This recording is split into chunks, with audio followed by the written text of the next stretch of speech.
প্রিয় ভিউয়ার্স, দেখতে পাচ্ছেন আজকে আমরা বিকেলে নাস্তার দাওয়াতে রেক্সোনা খালামণির বাসায় চলে আসলাম এবং সেইখানে এসে দেখি খালামণি আমাদের জন্য অনেক আয়োজন করে রেখেছে। দেখতে পাচ্ছেন আমাদের এখানে পুরো টেবিল ভরা আয়োজন। চলুন আপনাদেরকে দেখাই এখানে কি কি করা হলো এবং কি কি করেছে খালামণি। তো প্রথমে এখানে দেখতে পাচ্ছি এটা হচ্ছে পেঁয়াজু।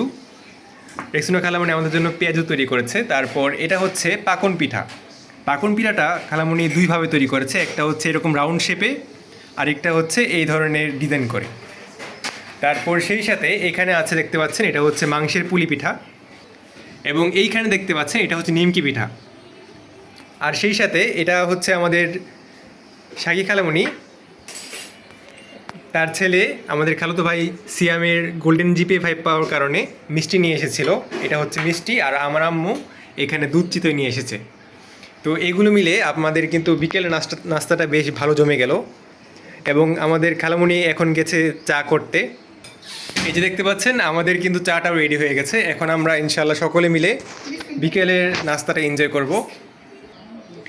এবং বিস্কিট ছাড়া চা অসম্পূর্ণ দেখে দেখতে পাচ্ছেন খালামণি এখানে বিস্কিটেরও আয়োজন করলো।